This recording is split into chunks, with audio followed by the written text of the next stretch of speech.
मेरा नाम रोहन है और मैं राजस्थान का रहने वाला हूँ। मेरी बीवी का नाम सिया है और उसकी उम्र 26 साल है। हमारी शादी को 2 साल हुए हैं। एक दिन सिया की तबीयत अचानक खराब हो गई और उसे बगैर बताए दफ्तर से छुट्टी लेनी पड़ी।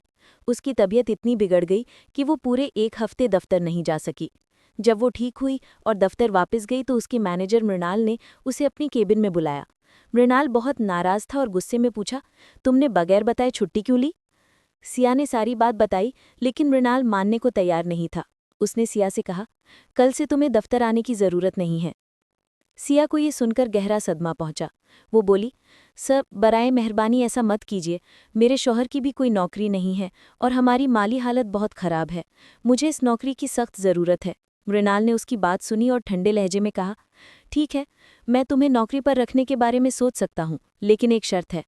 सिया ने बगैर कुछ समझे कहा, सब मैं हर शर्त मानने को तैयार हूँ, बस नौकरी मत छीनिए। मृणाल ने कहा, तुम्हें मेरे बताए हुए काम करने होंगे, सोच लो और शाम तक जवाब दे देना। सिया ये सुनकर खामोशी से वहां से निकल गई और घर आकर रोहन को सारी बात बताई। मैंने उसे कहा, सिया जो तुम्हें सही लगे वही करो, मैं हमेशा तुम्हारे साथ हूँ। सिया मेरे साथ बैठकर सोचने लगी। वो परेशान थी, लेकिन यह तय नहीं कर पा रही थी कि उसे क्या करना चाहिए। मैंने उसे दिलासा देते हुए कहा, सिया, किसी भी सूरत में तुम्हें अपनी खुददारी से समझौता नहीं करना चाहिए। अगर तुम्हें लगता है कि ये सही नहीं है तो हम मिलकर कोई और रास्ता निकाल लेंगे। शाम को सिया ने दफ्तर जाने का फैसला किया और मैनेजर के सामने साफ बात करने का इरादा किया। वो केबिन में पहुंची और बोली, सर मैं आपकी शर्त नहीं मान सकती। ये मेरे उसूलों और खुददारी के खिलाफ है। अगर नौकरी छोड़नी पड़ी तो मैं छोड़ दूंगी, लेकिन मैं गलत रास्ता कभी नहीं चुनूंगी। मृणाल ने कहा, इम्तिहान ले आया था। मैं जानना चाहता था कि तुम कितनी ईमानदार और अपने अक़दार के वफादार हो। तुम्हारे इस जवाब ने मुझे बहुत मुतासिर किया है। तुम्हारी नौकरी महफूज है और मैं चाहता हूं कि तुम अपनी मेहनत और दयानतदारी से काम करती रहो। सिया ने इत्मीनान का सांस लिया और शुक्रिया कहते हुए दफ्तर से बाहर निकली। वो घर लौटकर मुझे ये सब बताने लगी और हम दोनों ने एक दूसरे को गले लगाकर वादा किया कि चाहे हालात जैसे भी हों, हम कभी गलत रास्ता नहीं अपनाएंगे। उस दिन ने हमें सिखाया कि मुश्किलात में भी ईमानदारी और हौसले से डटे रहना ही असल जीत होती है। सिया ने अगले दिन से दफ्तर में अपना काम पूरे जोश और लगन से शुरू कर दिया। मृणाल अब न सिर्फ उसका बॉस था, बल्कि उसने सिया की ईमानदारी और मेहनत को देखते हुए उसे नई जिम्मेदारियां भी सौंपी। आहिस्ता आहिस्ता सिया की कारकर्दगी और बेहतर होती गई और कुछ ही महीनों में उसे तरक्की मिल गई। घर की माली हालत भी संभलने लगी। मुझे रोहन को भी एक अच्छी नौकरी मिल गई। अब हम दोनों मिलकर अपने मुस्तकबिल के ख्वाबों को हकीकत में बदलने की सिमत काम कर रहे थे। इस दौरान सिया ने दफ्तर में नई खातून मुलाजमीन के लिए एक मददगारी ग्रुप शुरू किया, जहां वो अपनी मुश्किलात और तजुर्बात साझा कर सकें। उसने अपनी कहानी किसी को नहीं बताई, लेकिन ये ज़रूर किया कि कोई भी खातून खुद को कमज़ोर ना समझे और हर हालत में अपनी खुददारी कायम रखे। वक्त के साथ हमारी ज़िंदगी मामूल से बेहतर हो गई। हमें एहसास हुआ कि मुश्किलात चाहे जितनी भी बड़ी क्यों ना हो, अगर इंसान अपने अक़दार और हौसले को थामे रहे तो हर मुश्किल का हल मुमकिन है। हमने सीखा कि सही रास्ता चुनने का हौसला ही इंसान को उसकी असल शनाख्त दिलाता है। वक्त गुजरता गया और सिया ने अपने काम में नई बुलंदियों को छू लिया। उसकी मेहनत और दयानतदारी की पूरे दफ्तर में चर्चा होने लगी। उसकी तहरीक से कई और लोगों ने भी अपनी खुददारी और अक़दार के साथ खड़े होने की हिम्मत पैदा की।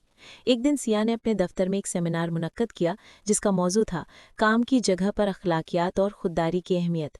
इस प्रोग्राम में मृणाल ने खुद स्टेज पर आकर तस्लीम किया कि सिया ने उन्हें भी एक बेहतर इंसान बनने की राह दिखाई। उन्होंने कहा कि कभी कभी किसी और का हौसला आपको अपनी गलतियों का एहसास दिला देता है। सिया ने जो किया उसने मुझे अपनी सोच और क़ियादत के अंदाज को बदलने पर मजबूर कर दिया। अब मैं चाहता हूं कि हमारा दफ्तर एक ऐसा मकाम बने जहां हर मुलाजिम खुद को महफूज और बाइज्जत महसूस करे। इस वाक़े के बाद सिया को एक नई शनाख्त मिली। वो ना सिर्फ अपने दफ्तर में बल्कि पूरे शहर में ख़वातीन के लिए एक तहरीक बन गई। उसने कई वर्कशॉप्स कराईं। हमने एक छोटा सा NGO शुरू किया जिसका नाम था हौसला और इज़्ज़त। इसका मकसद ज़रूरतमंद लोगों को उनके हकूक़ और खुददारी के बारे में शऊर देना था। ये सफ़र आसान नहीं था, लेकिन हर दिन हमें इस बात की खुशी होती कि हमने कभी अपने अक़दार से समझौता नहीं किया। अब हमारा मकसद सिर्फ अपनी ज़िंदगी बेहतर बनाना नहीं था, बल्कि दूसरों को भी उनकी ज़िंदगी में सही रास्ता चुनने का हौसला देना था। और इस तरह सिया और मेरी ज़िंदगी दूसरों के लिए एक मिसाल बन गई। हमने सीखा कि हर जद्दोजहद में छिपा सबक एक नई शुरुआत की तरफ ले जाता है। सिया और मैंने मिलकर अपने NGO हौसला और इज्जत को आगे बढ़ाना शुरू किया। ये अब सिर्फ एक तंजीम नहीं रहा, बल्कि हजारों लोगों की जिंदगी में तब्दीली लाने का जरिया बन गया। हमने कई वर्कशॉप्स और आगाही प्रोग्राम्स मुनक्किद किए, जहां हमने अपनी जैसे कई खानदानों की मदद की। ایک دن سیاہ کو ایک بڑے کارپوریٹ پروگرام میں بطور مہمان خصوصی بلایا گیا، جہاں اس نے اپنی جدوجہد اور کامیابی کی کہانی سنائی۔ اس کی باتوں نے وہاں موجود سبھی لوگوں کو گہرائی تک متاثر کیا۔ پروگرام کے بعد ایک خاتون اس کے پاس آئی اور کہا، آپ کی کہانی نے مجھے حوصلہ دیا ہے، میں بھی اپنے حالات سے لڑ کر اپنی خودداری کو بچانا چاہتی ہوں۔ سیاہ کی آنکھوں میں فخر کے آنسو تھے۔ وہ جانتی تھی کہ اس کی محنت رنگ لا رہی ہے۔ کچھ وقت بعد سیاہ کو خواتین کے با اختیاری میں اس کے کردار کے لیے ریاستی سطح پر اعزاز دیا گیا۔ اس دن میں اسے دیکھ کر بہت فخر محسوس کر رہا تھا۔ ہم نے ایک دوسرے سے وعدہ کیا تھا کہ کسی بھی حالت میں جھکیں گے نہیں، اور آج وہ وعدہ ہمیں نئی بلندیوں تک لے آیا۔ اپنے NGO کی مدد سے ہم نے روزگار تربیت، ذہنی صحت کی مشاورت اور خواتین کی تعلیم کے لیے کئی پہلیں شروع کی۔ ہم نے دیکھا کہ جب لوگ ساتھ کھڑے ہوتے ہیں تو تبدیلی ممکن ہے۔ کئی سالوں بعد ہماری زندگی بالکل بدل چکی تھی۔ ہماری مالی حالت مستحکم ہو گئی تھی، لیکن ہمارے لیے سب سے بڑی خوشی یہ تھی کہ ہم دوسروں کی زندگی میں تبدیلی لا رہے تھے۔ ایک دن سیاہ نے مجھ سے کہا، روہن، اگر اس دن میں نے خوف کے بجائے صحیح راستہ نہ چنا ہوتا تو آج ہم یہاں نہ ہوتے۔ میں نے مسکراتے ہوئے کہا، اور اگر تم نے حوصلہ نہ دکھایا ہوتا تو شاید آج میں بھی اتنا مضبوط نہ ہوتا۔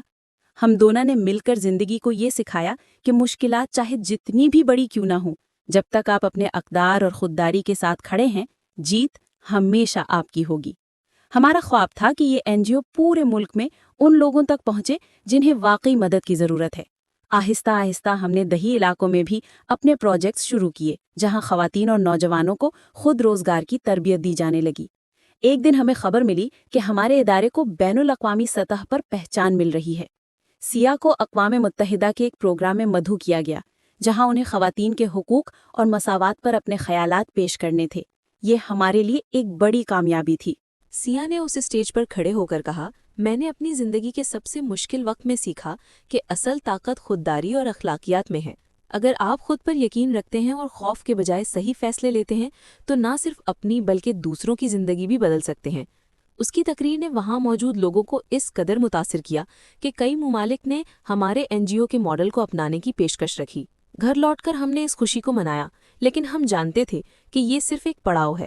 ہمارا مقصد تھا کہ ہر گھر میں خواتین اور مرد برابر حقوق اور مواقع کے ساتھ جی سکے۔ ہماری کوششوں سے ہمارے شہر میں واضح تبدیلیاں نظر آنے لگی۔ خواتین اپنے حقوق کے متعلق بیدار ہو رہی تھیں اور مرد بھی ان کے ساتھ کھڑے ہو رہے تھے۔ آہستہ آہستہ معاشرے کی سوچ بدلنے لگی۔ سیاہ اور میں نے محسوس کیا کہ ہماری سفر اب صرف ہماری نہیں رہی، یہ ہر اس شخص کی کہانی بن چکی تھی جس نے کبھی اپنی خودداری کے لیے جدوجہد کی ہو۔ ہم دونوں اب اس عمر کے مرحلے پر پہنچ چکے تھے جہاں نوجوان ہم سے تحریک لینے آتے تھے۔ ایک دن ہماری بیٹی آریہ، جو اب بڑی ہو چکی تھی، ہمارے پاس آئی اور بولی، مما پاپا، میں نے آپ دونوں سے سیکھا ہے کہ انسان کو ہمیشہ اپنے اصولوں پر قائم رہنا چاہیے۔ اب میں آپ کے کام کو آگے بڑھانا چاہتی ہوں۔ یہ سن کر ہماری آنکھیں بھر آئیں۔ ہم نے دیکھا کہ ہمارا جدوجہد اور محنت صرف ہمارے لیے نہیں تھی، یہ ایک ایسی وراثت بن گئی تھی جسے ہماری اگلی نسل بھی آگے لے جانے کے لیے تیار تھی۔ ہمیں احساس ہوا کہ ہماری کہانی نے نہ صرف ہماری زندگی بدلی بلکہ یہ دوسروں کے لیے بھی ایک تحریک بن گئی، اور یہی ہماری سب سے بڑی جیت تھی۔